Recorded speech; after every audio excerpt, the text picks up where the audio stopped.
الحمدللہ وحدہ والصلاة والسلام علی من لا نبی بعدہ اما بعد فاعوذ باللہ من الشیطان الرجیم بسم اللہ الرحمن الرحیم ذالک الکتاب لا ریب فیہ عن علی رضی اللہ تعالی عنہ قال قال رسول اللہ صلی اللہ علیہ وسلم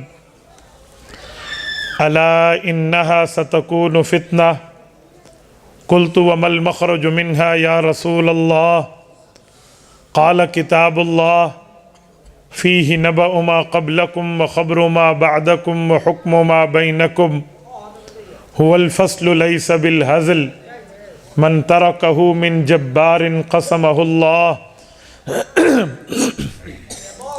ومن ابتغى الهدى في غيره أظله الله وهو حبل الله المتين وهو الذكر الحكيم وهو الصراط المستقيم هو الذي لا تزيغ به الأهواء ولا تلتبس به الألسنة ولا يشبع منه العلماء ولا يخلق عن كثرة الرد ولا ينقضي عجائبه هو الذي إذ سمعته الجن حتى قالوا إنا سمعنا قرآنا عجبا يهدي إلى الرشد فآمنا به من قال به صدق ومن عمل به أجر ومن حكم به عدل ومن دعا إليه هدي إلى صراط مستقيم رواه الإمام الهمام الترمذي في جامعه صدق الله العظيم وبلغنا رسوله النبي الأمي الكريم ونحن على ذلك لمن الشاهدين والشاكرين والحمد للہ رب العالمین۔ یا الہی آج تو صدیق سا ایمان دے، یا الہی آج تو صدیق سا ایمان دے، آنکھ دے اور اسوہ فاروق کی پہچان دے، کر مبرہ عیب سے اور عفت عثمان دے، کر مبرہ عیب سے اور عفت عثمان دے، فقر دے کرار کا اور حیدری اوسان دے۔ معزز دوستو، آج 4 فروری 2023 بروز ہفتہ ہے اور آپ کے یہاں جامع مسجد حنفیہ بڈھے والا تحصیل سہیوال ضلع سرگودا میں قاری گلزار دامت برکاتہم کی دعوت پرخلوص پر آپ کی خدمت میں موجود ہوں۔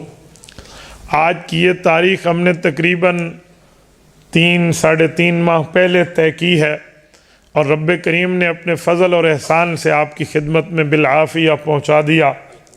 میرے دوستو، ابھی حافظ زہیب صاحب اللہ ان کو جزائے خیر عطا فرمائے یہ گفتگو کر رہے تھے اور مجھے اپنا بچپنا یاد آیا۔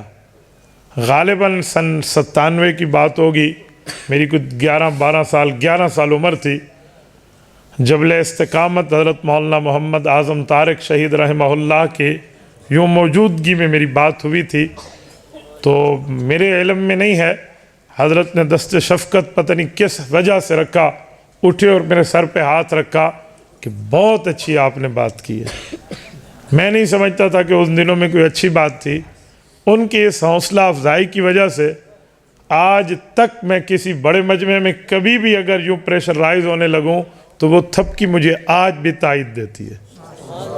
یہ بچے گفتگو کر رہے تھے، یقیناً ان کے اساتذہ کی تربیت اس پہ بول رہی تھی، والدین کی دعائیں بول رہی تھی، مجھے اپنا بچپنا یاد آ رہا تھا۔ میری دعا ہے رب کریم اسے چڑھتے سورج کی طرح شاد اور آباد رکھے۔ میرے دوستو، عظمت قرآن کریم کے حوالے سے میں چند معروضات پیش کر رہا ہوں، توجہ میری طرف رکھنا، میری آنکھوں میں آنکھیں ڈال کر بات سننا، انشاءاللہ تعالی میں آپ کا وقت ضائع نہیں ہونے دوں گا۔ میرے ساتھیو، قرآن کریم اللہ کی کتاب ہے اور یہ رسول کریم پر نازل ہوئی ہے۔ حضور پاک کے دل میں کچھ خواہشات ابھرتی تھی قرآن کریم کے لیے، وہ خواہش میں آپ کی خدمت میں رکھنے لگا ہوں۔ پارہ نمبر 29 سورۃ القیامہ رکوع نمبر 1، رب کریم نے اس خواہش کو بھی ذکر فرمایا اور اس خواہش کی وجہ کو بھی ذکر فرمایا اور اس خواہش کے تکمیل کے ارادے کو بھی رب نے اپنی ذمہ داری فرمایا۔ وجہ کیا تھی؟ خواہش کیا تھی؟ معاملہ کیا تھا؟ معاملہ یہ تھا، رسالت مآب کی خواہش یہ ہے، چاہت یہ ہے کہ قرآن نازل ہو رہا ہے، جبرائیل امین قرآن کو اتار رہے ہیں، میں یہ چاہتا ہوں کہ اس قرآن کریم کو جلدی جلدی یاد کر لیا جائے۔ جب یہ قرآن جلدی یاد ہو جائے گا تو اگلی نسلوں تک پہنچانا ضروری ہے، اگلی قوم کے بچوں تک پہنچانا ضروری ہے، آمدہ قوم کو اس سے بہرور کرنا ضروری ہے۔ تو حضور پاک نے اس کے لیے ایک ترکیب یہ رکھی، جبرائیل امین نازل کرنے کے لیے آیتیں پڑھنا شروع کرتے، ابھی انہوں نے آیات مکمل نہ کی ہوتی، حضور پاک ساتھ دہرانا شروع کر دیتے، جبرائیل بھی پڑھ رہے ہوتے، حضور بھی پڑھ رہے ہوتے۔ رب کریم نے اس سے منع فرمایا، آیت نازل فرمائی، فرمایا لا تحرک بہ لسانک، آپ یہ کام مت فرمائیے کہ جبرائیل امین بھی پڑھے، رسول کریم آپ بھی پڑھیں، یوں مت فرمائیے۔ سوال اٹھتا ہے، اللہ میں بغیر وجہ کے تو نہیں پڑھ رہا، اے اللہ میرے سامنے تو ریزن، وجہ، سبب، بنیاد موجود ہے، وہ بنیاد یہ ہے میں جلدی کر رہا ہوں تاکہ اگلی نسلوں تک قرآن پہنچ سکے۔ یہ حضور پاک کی خواہش۔ رب نے جواب دیا لِتَعْجَلَ بِهِ، یہ لام کو تعلیلیہ کہتے ہیں، وجہ والی لام کہتے ہیں۔ فرمایا محبوبم ہم جانتے ہیں آپ بغیر وجہ کے نہیں پڑھ رہے، ہمارے علم میں ہے آپ بغیر سبب کے نہیں پڑھ رہے، آپ کی چاہت، آپ کی کوشش، آپ کی تمنی یہ ہے کہ یہ کلام جو رب کی طرف سے اتر رہا یہ اگلی نسلوں تک پہنچے، اس لیے جلدی فرمائی۔ تو بے فکر رہیے، کسی قسم کی ٹینشن، کسی قسم کی پریشانی، کسی قسم کی فکر لینے کی ضرورت نہیں ہے۔ اگر چاہت آپ کی ہے اگلی نسلوں تک پہنچے، ان علینا جمعہ وقرآنہ، یہ قرآن نازل ہو کے اکٹھا لکھا کیسے جائے گا، اگلی نسلوں تک پہنچے گا کیسے، یہ کام آپ کے خدا کا ہے۔ توجہ، جب یہ حضور پاک سے رب نے وعدہ کیا، چاہت مصطفیٰ، وعدہ خدا، یہ دونوں باتیں سامنے رکھیں تو آج اس مدرسے میں حفظ کی کلاس قائم کرنے کی وجہ سامنے آ جاتی ہے۔ قاری محمد گلزار نے یہاں گلشن قائم کیا، بھائی کیوں کیا؟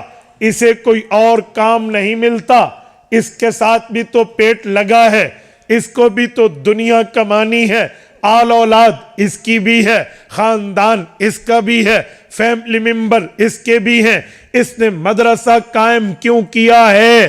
کیا بنیاد ہے طلبہ کو پڑھانے کی؟ کیا وجہ ہے سارا دن سر کھپا کے ان کو قرآن یاد کرانے کی؟ بھائی ایک ہی وجہ ہے، چاہت مصطفیٰ ہے، وعدہ خدا ہے۔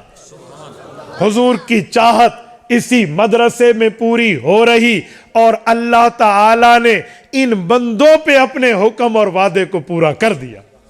دیکھو اب بچے کے سر پہ دستار فضیلت سجی ہے، کیوں؟ پگڑی پہننے میں تو کوئی پہن لے، لیکن اس پگڑی کو دستار فضیلت، افضلیت، درجہ، مرتبہ، حیثیت، ویلیو، مقام دینے والی پگڑی کیوں کہتے ہیں؟ میرے دوستو، سرگودا کے غیوروں، بنیادی وجہ یہ ہے اس بچے نے وہ ڈگری حاصل کی ہے۔ اس دھرتی پہ ساری ڈگریاں ایک طرف، حفظ قرآن ایک طرف۔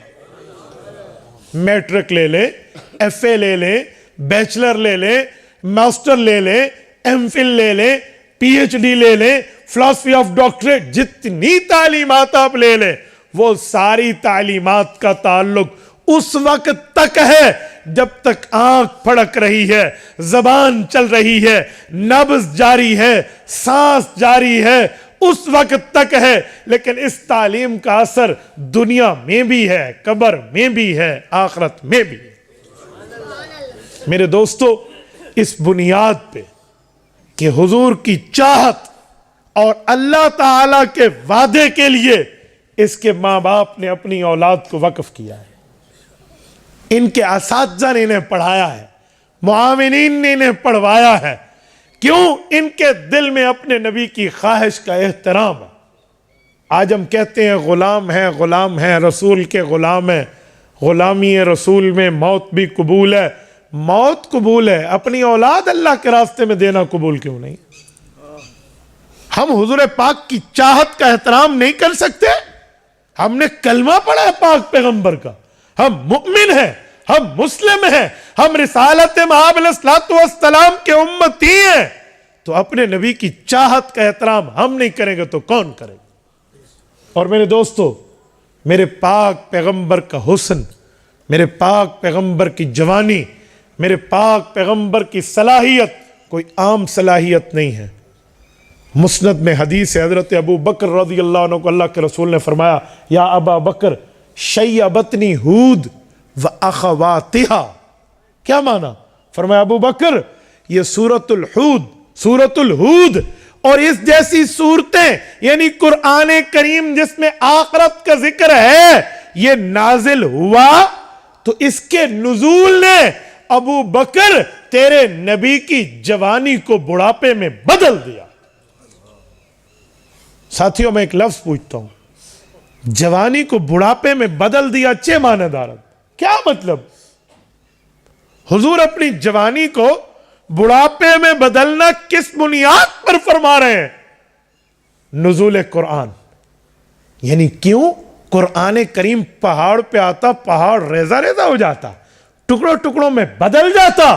وہ کلام آج آپ اور ہم سب پڑھتے ہیں، ابھی اس حافظ نے پڑھا، نہ یہ جلا نہ ہم جلے، نہ ہم ریزہ ریزہ ہوئے نہ ہم مرے، تو بھئی ہم پہاڑ سے زیادہ پاورفل ہیں، ہم پہاڑ سے زیادہ تگڑے، ہمارے اندر طاقت دنیا کے پہاڑوں سے زیادہ ہے۔ قرآن کہتے ہیں پہاڑ جل جاتے، ریزہ ریزہ ہو کے روئی کے پھمبوں کی طرح اڑ رہے ہوتے، ہمیں تو کچھ نہ ہوا، ہماری زبان نہ جلی، ہمارا دل نہ دکھا، ہمیں تکلیف نہ ہوئی۔ کیوں؟ اس کی وجہ اس پورے تکلیف کو اللہ نے تجھے اور مجھے بچانے کے لیے اکیلے رسول اللہ کے سینے سے قرآن گزار کے میرے نبی نے اکیلے تکلیف کو برداشت کر لیا، اکیلے مصطفیٰ نے برداشت کی۔ پاور دیکھیں میرے پاک پیغمبر کی، صلاحیت دیکھیں رسالت مآب کی، قوت دیکھیں نبی پاک کی، اکیلے اس پورے کلام کے نزول کی دقت و حدت و شدت و تکلیف کو اپنے سینے سے گزروا کر برداشت کر لیا۔ امت کو وہ قرآن دیا، وَنُنَزِّلُ مِنَ الْقُرْآنِ مَا هُوَ شِفَا، جسے پڑھو گے جلنا تو چھوڑ دو، بیماریوں سے شفا مل جائے گی۔ میرے دوستو، اسے کہتے ہیں شیبتنی ابو بکر، اس نزول قرآن کی تکلیف و شدت و حدت میں اکیلے نبی نے برداشت کی تو ابو بکر تیرے نبی کی جوانی بڑھاپے میں بدل گئی۔ سرگودا کے شاہینوں میں ایک جملہ پوچھتا ہوں، مجھے بتائیے، مجھے اپنے والد کی جائیداد کی قدر ہے، ہر بیٹے کو اپنے ماں باپ کی کمائی کی قدر ہے۔ کیوں؟ میرے والد کا پسینہ لگا ہے، میرے دادا کا خون لگا ہے، میرے آبا و اجداد کی محنتیں ہیں۔ میں زمین کا قدردان، میں تجارت کا قدردان، میں کاروبار کا قدردان، میں اپنی قوم قبیلے کے پیشے کا قدردان۔ کیوں؟ میرے آبا و اجداد کی قربانیاں ہیں۔ ہاں قدر کرنی چاہیے، لیکن میرے تمام آبا و اجداد مل کے بھی پیغمبر کی جوتی پہ قربان ہیں۔ مجھے رسول اللہ کی قربانی کا احساس کیوں نہیں ہے؟ مجھے رسالت مآب کی تکلیف کا احساس کیوں نہیں ہے؟ رسالت مآب نے جو تکلیف برداشت کی نزول قرآن کی وجہ سے، جو اپنے سینے میں پیغمبر نے تکلیف برداشت کی ہے، کیا ہم اس تکلیف کے بدلے میں اپنی اولادوں کو اس مدرسے میں قرآن کے لیے واقف نہیں کر سکتے؟ کہاں بیٹھے ہم لوگ؟ آج عالم دین مدرسے میں ہیں، بیٹھ کے کہے داخلہ لے لو، پڑھنا پڑھانا شروع کر دو، قرآن کریم پڑھا لو۔ اجی مولویاں دیتے اور کام ہی کوئی نہیں، بابا مولویوں کو پتا ہے نبی پاک کی تکلیف کا احساس ہے، اسی وجہ سے انہیں مدرسے قائم کر کے اگلی نسلوں تک قرآن پہنچانا ہے، چاہے کوئی بولتا پھرے، چاہے کوئی کہتا پھرے۔ میرے دوستوں میں ایک جملہ کہتا ہوں، میں نے نہیں دیکھا کہ میں کسی گھر میں جاؤں اور بچے کو کوئی ملتے ہوئے یہ پوچھے کہ کون سی سورت پڑھتا ہے، کون سا پارہ حفظ کرتا ہے، سارے پوچھتے ہیں جی کون سی کلاس پڑھتا ہے، کس اسکول میں پڑھتا ہے، اب کون سی کلاس پڑھے گا، اب کون سی پڑھ چکا۔ بھائیو اس تعلیم سے میں منع نہیں کرتا، اسکول کالجز یونیورسٹیز ہماری ضرورت تھی ہے اور رہے گی، لیکن وہ دنیا تک ہے، یہ تعلیم دنیا میں بھی ہے آخرت میں بھی۔ آج ہم خود اپنی اولاد کو نہیں لگاتے، اور عالم یہ ہے کہ آج یہ حال ہے، اللہ نہ کرے اللہ نہ کرے باپ فوت ہو جائے نا، یا ماں فوت ہو جائے کسی کی، اولاد کو جنازے کے الفاظ نہیں آتے، پوچھنا پڑتا ہے مولوی دسو ہی سانو اسی کی پڑھنا ہے، یہ 4 باری اللہ اکبر پہلے تے کی ہے، دوسرے تے کی ہے، تیسرے چوتھے تے کی پڑھنا دسو، یا صرف تکبیریں ہی پڑھنے نے۔ مولویوں کو بتانا پڑتا ہے، اللہ اکبر، شرم کا مقام ہے۔ ناراض نہ ہو تو میں جملہ کہتا ہوں، یہ بوتل کے ڈھکن میں ہمیں چلو بھر پانی لے کے ڈوب بھرنا چاہیے۔ میں نے ایسے ایسے جنازے پڑھائے ہیں جس میں باپ کا بیٹا فوت ہو گیا، نوجوان ہے، شادی ہوئی، بچہ پیدا ہوا، کچھ عرصے بعد بچہ فوت ہو گیا۔ جب جنازے کا وقت آیا نا، یہ کچھ ٹائم پہلے میرے آ کے پاس آ کے کہتے استاد جی جنازہ آپ نے پڑھانا ہے لیکن مجھے یاد کرا دیں میں اپنے نابالغ بچے کا جنازہ کیسے پڑھوں گا۔ اللہم اجعل لنا اللہم اجعل حالنا کا فرق ہی نہیں پتا، حالانکہ وہ جنازہ نہیں ہے، وہ تو دعا ہے اپنے لیے، اجروں و ذخرا ہے۔ کیا مانا؟ اس میں لفظ پڑھتے ہیں نا، اجروں و ذخرا، اجر کہتے ہیں تنخواہ کو، ذخر کہتے ہیں فریز بینک بیلنس کو، ذخیرے کو۔ اللہ اس میرے غم کو میری تنخواہ بنا کے ذخرہ اپنے پاس ذخیرہ بنا لے، قیامت میں پل صراط پہ آتے ہوئے گرنے لگوں تو یہ مجھے بچا لے۔ یہ لفظ ہم نے اپنے نابالغ بچے کی اولاد پہ پڑھنے، یہ بھی نہیں پتا۔ میں ایک جنازہ پڑھانے گیا، میں نے تکبیریں بھی بتائیں، نیت بھی بتائی۔ ہاں بھائی سارے پورے ہو گئے؟ جی پورے ہو گئے۔ نیت کریں؟ جی کریں۔ میں نے قبلہ رخ ہو کے یوں ہاتھ اٹھائے، اس میرے بائیں ہاتھ پہ اس میت کے بیٹے نے پکڑا، سر ایکسکیوز می 1 منٹ، جی بیٹا۔ میں نے یہ سمجھا کہ بچہ یہ کہنا چاہتا ہے کہ ابا کا جنازہ میں پڑھاتا ہوں۔ اگر بیٹا پڑھائے باپ کا جنازہ بہت اچھی بات ہے، میں فوراً پیچھے ہٹنے لگا کہ اگر یہ پڑھاتا ہے تو یہ پڑھائے، میں پیچھے پڑھ لوں گا، کیا ہوتا ہے۔ لیکن یہ بات نہیں تھی، سوال کچھ اور تھا۔ اس نے میرے کان میں کہا مجھے جنازہ نہیں آتا، میں 3 بار قل ہو اللہ شریف پڑھ لوں۔ یہ 12ویں کلاس کے اسٹوڈنٹ ہے، 12ویں کلاس تک تو اس کے باپ نے فیسز بھری، اسے پڑھایا، ایک ایک کتاب کی ٹیوشن اس زمانے میں 500 پہ ہوتی تھی، آج کل تو 2,000 پہ ایک ایک کلاس کی ایک ایک کتاب کی ٹیوشن ہے، پورے ایک سبجیکٹ، پورے کلاس کی بات بھی نہیں کر رہا کہ آپ پورے نصاب کی بات کر لیں، اس پر محنت لگائی۔ لیکن جاتے ہوئے بیٹا باپ کو جنازے کا تحفہ نہ دے سکے، کیا فائدہ؟ ہم سکول کالجز سے منع نہیں کرتے، علماء کہتے ہیں سکول سے ڈاکٹر پیدا ہوتے ہیں، ہماری ضرورت ہے، ورنہ علاج معاشرے میں کون کرے گا۔ سکول میں انجینئرز پیدا ہوتے ہیں، ایٹوکیڈ کے ماہر پیدا ہوتے ہیں، یہ نو کنسٹرکشن اور تعمیرات کون کرے گا؟ سڑکیں کون بنائے گا؟ گلیاں کون بنائے گا؟ انجینئرز ہیں۔ سکول میں ایڈوکیٹ وکیل پیدا ہوتے ہیں جو ہمارے آئین اور قانون دان ہوتے ہیں، ہماری ضرورت ہے۔ ججز پیدا ہوتے ہیں، اساتذہ ٹیچرز پیدا ہوتے ہیں، ہماری ضرورت ہے۔ لیکن یہ دنیاوی ضرورتیں ہیں، یہ دنیاوی ہیں۔ آخرت کی ضرورت ہے کل قیامت میں اللہ کی دربار میں آئیں تو کوئی ایسے تعلقات ہوں اللہ تعالی سے، کوئی ایسا ریلیشن شپ قائم ہو چکا ہو کہ ایک بندہ کوئی سفارش کے 2 بول بولے، میرے گناہوں پہ پردہ چل جنت۔ اسے کہتے ہیں سفارش، سفارشی۔ وہ کون ہوگا؟ مسند احمد میں حدیث موجود ہے، اس دھرتی کے سب سے عقل مند انسان رسول اللہ صلی اللہ علیہ وسلم کی بات حضرت علی المرتضی رضی اللہ عنہ نقل فرماتے.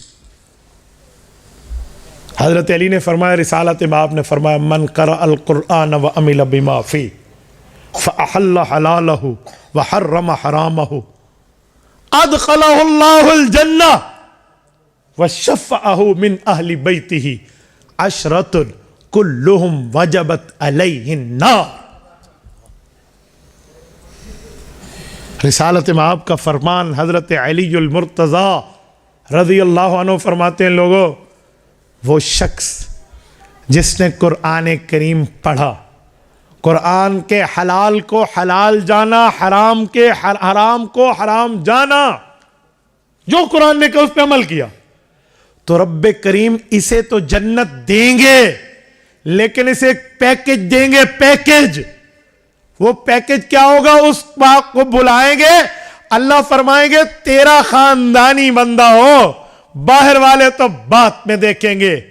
عشرۃ من اہل بیتہ، ایک نہیں، دو نہیں، پانچ نہیں، 10 بندے وہ لے آ، کلہم وجبت علیہ النار، جس کے لیے فیصلہ ہو چکا ہو، ہتھکڑیاں جہنم کی لگ چکی ہو، بیڑیاں جہنم کی پہنا دی گئی ہو، لباس جہنمی پہنا دیا گیا ہو، بستر جہنم کا الاٹ کر دیا گیا ہو، جہنم کی جیل کا 12 نمبر اسے دیکھ کے جہنمی بنانے کا فیصلہ ہو گیا ہو.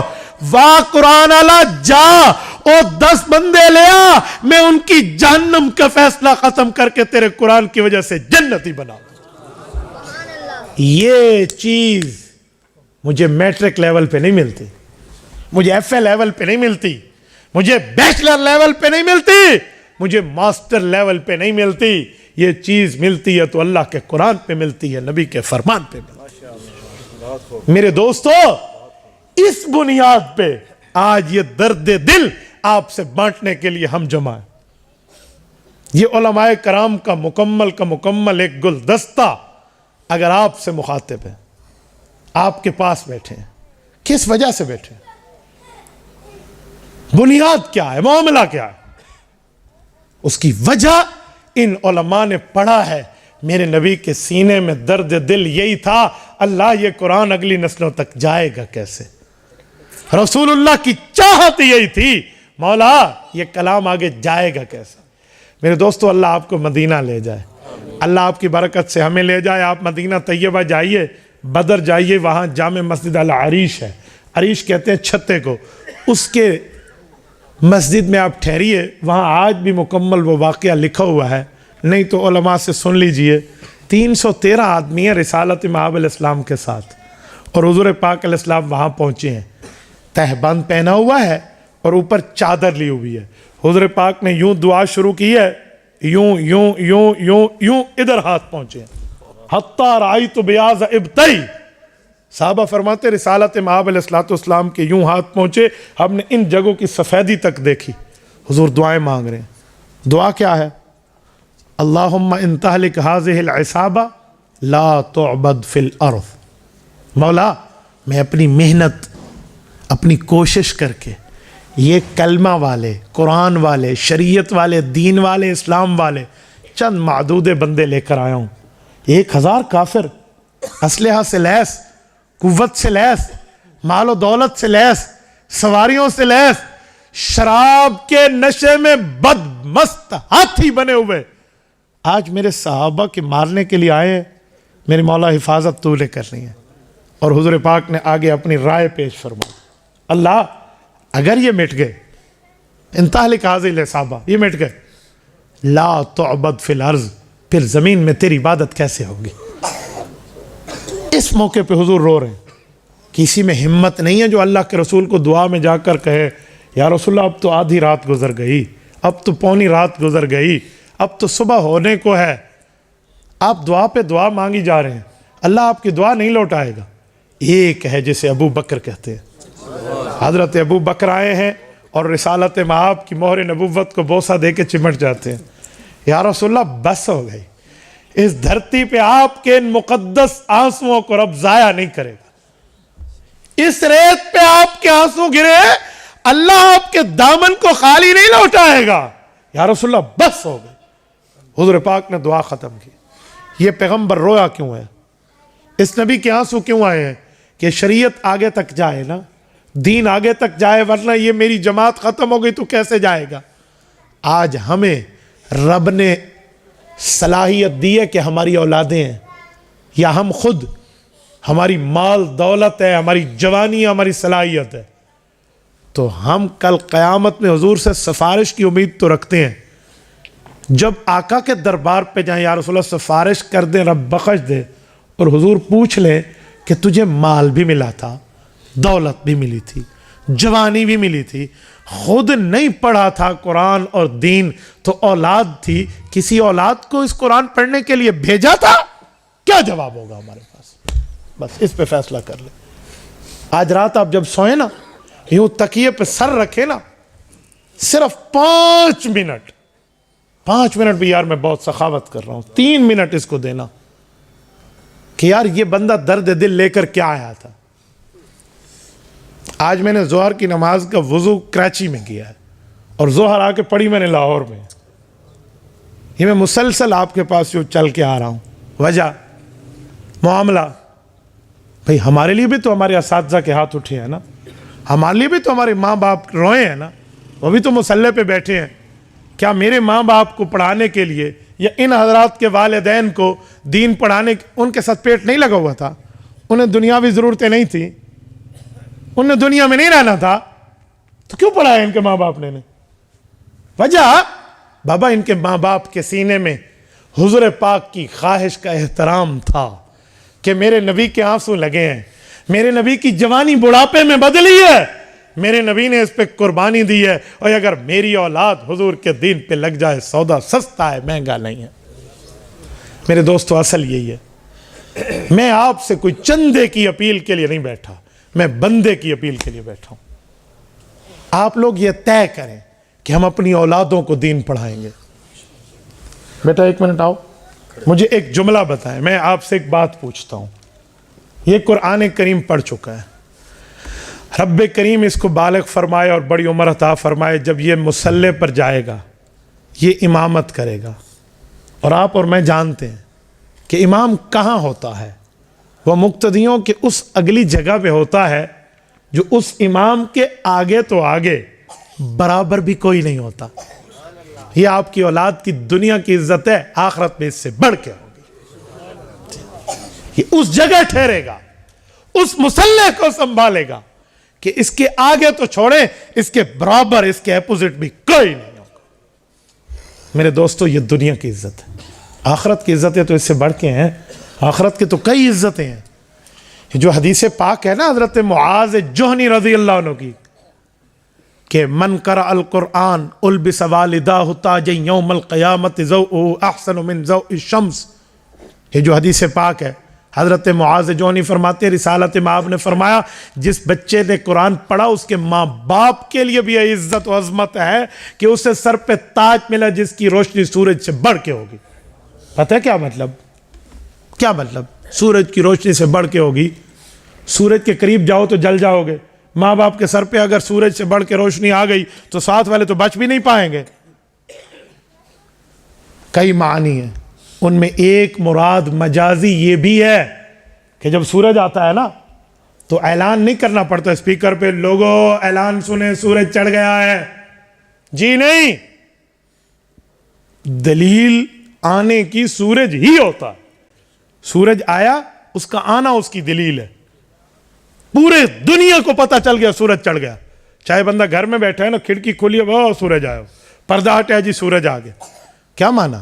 فرمائے جب ماں باپ آئیں گے حافظ قرآن کے, ان کے سر پہ جو تاج فرشتے سجائیں گے, اس انعام اور فضیلت کا اتنا اعلان ہوگا کہ جنت کے کسی کونے میں بیٹھا ہوا جنتی بیٹھا ہوگا, یہ اطلاع اس کو بھی مل جائے گی کہ آج کی ہیڈ لائن ہے حافظ قرآن کے ماں باپ کے سر پہ تاج سجا, ضوءہ احسن من ضوء الشمس.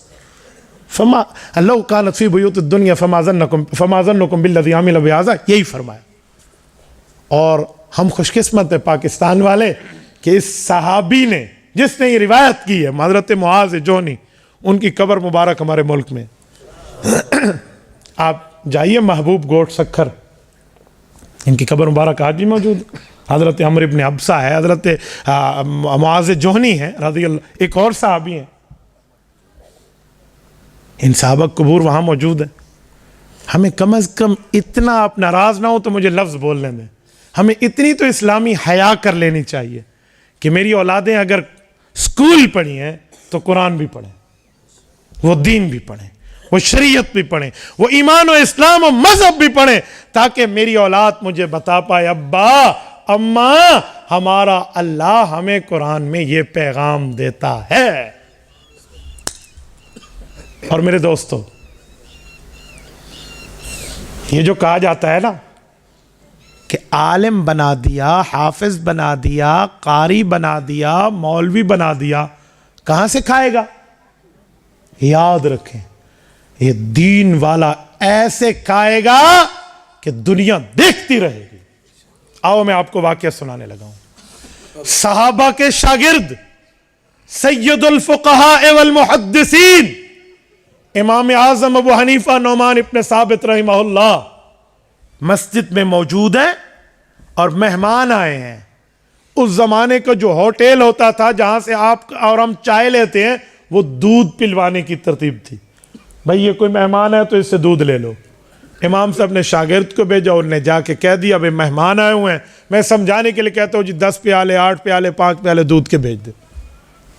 جو ہوٹل کا شاگرد دودھ لے کر آیا، امام ابو حنیفہ کی نظر اس پہ پڑی اور اسے کہا بیٹا آپ نے بہت اچھے طریقے سے میرے مہمانوں کی خدمت کی ہے، یہ دودھ کے پیالے اٹھانا بھی آپ آنا. کہا جی اوکے. وہ آیا پیالے اٹھانے تو فرمایا بیٹا کیا نام ہے؟ جی میرا نام یعقوب ہے. ابا جی کا کیا نام ہے؟ میرا ابا فوت ہوا ہے، ابراہیم کچھ عرصہ پہلے فوت نہیں ہوا. اچھا آپ اس کے بیٹے ہیں، آپ تو یتیم ہیں. جی حضرت میں یتیم ہوں. کیا کرتے ہو؟ کہ میں اس ہوٹل پہ کام کرتا ہوں. کیا ملتا ہے؟ کہ 1 ہفتے کا 1 درہم ملتا ہے، میں اپنی اماں کو جا کر دیتا ہوں، میری اماں گھر کا خرچ پورا کرتی ہے. کہا بیٹا میں تمہیں 2 درہم دوں گا.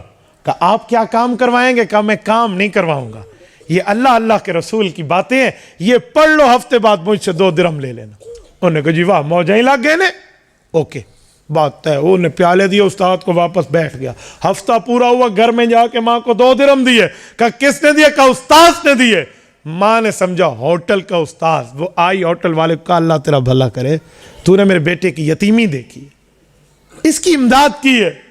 کہا کیڑی امداد؟ وہ میں نہیں کی تھی، وہ مولوی دیتے نے، اتھے بیٹھے مولوی بڑھ رہا تیرا پتر.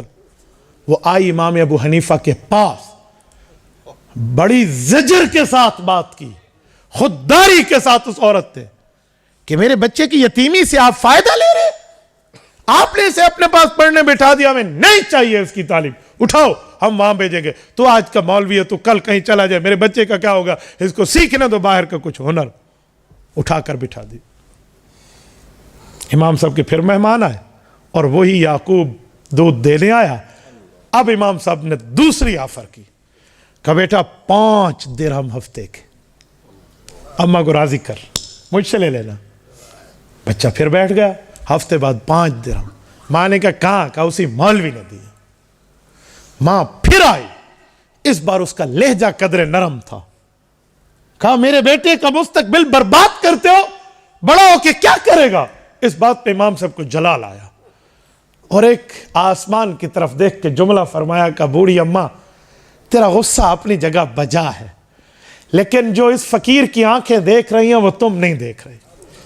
ایک وقت آئے گا تیرا بچہ بادشاہوں سے بھی افضل غذا کھائے گا، اسے چھوڑ دے، اسے حضور کی تعلیم حاصل کرنے دے، اسے محروم نہ کر. عورت کے دل میں پتہ نہیں کیا آیا، چلی گئی. اس نے کہا اوکے 5 درہم ہفتے کے ملتے رہے. پتہ ہے یہ یعقوب ابن ابراہیم کون ہے؟ دنیا سے امام قاضی ابو یوسف کہتی ہے. یہ اصل نام ان کا یعقوب ابن ابراہیم ہے. سلطنت عباسیہ میں جب یہ چیف جسٹس آف دا سلطنت عباسیہ بنے، جسے قاضی القضات کہتے ہیں، اور ان کی قضاء کا نفاذ بغداد سے لے کر کوہ کاف کی چوٹیوں تک تھا. پورا رشیا، پورا چائنا، بڑے بڑے بر اعظم، یہ ان کی سلطنت کے محتاط تھے.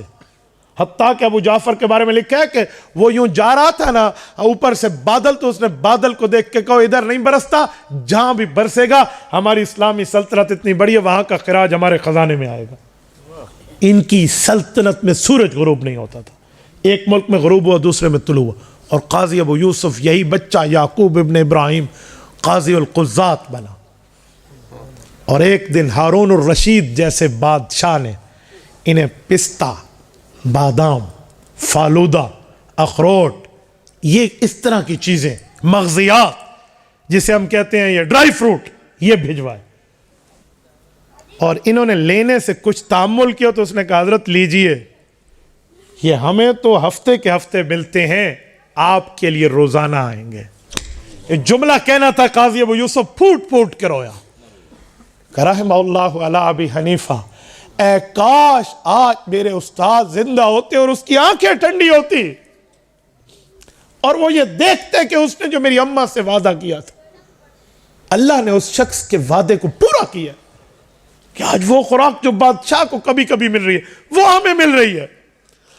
میرے دوستو، میری بات کا مطلب صرف ایک جملہ سمجھانا ہے کہ ہم لوگ کہاں بیٹھے ہیں.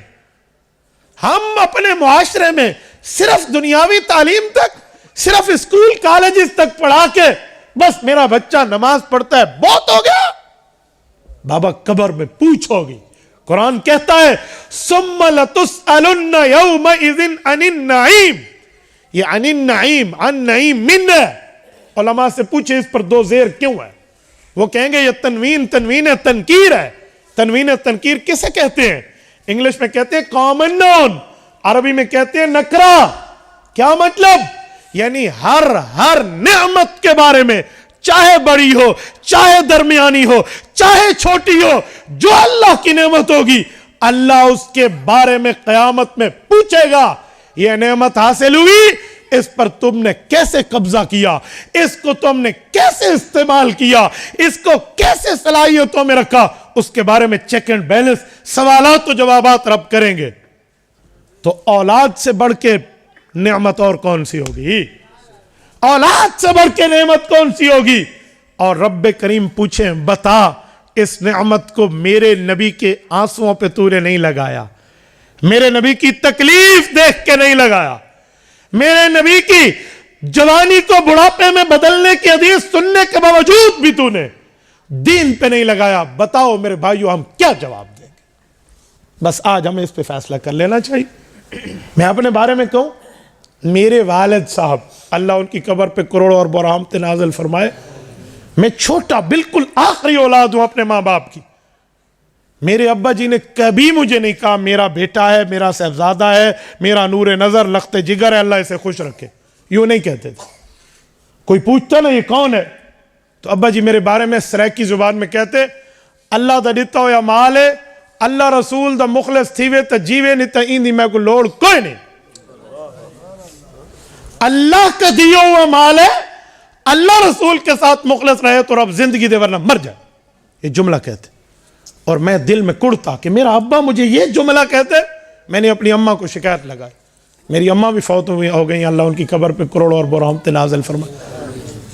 میری اماں نے میری آنکھوں میں آنسو دیکھے تو ابا جی کو کہا کہ تسا بال در دل رکھن واسطے آنکھوں چاہنا تسا کیوں آدھے ہوئے؟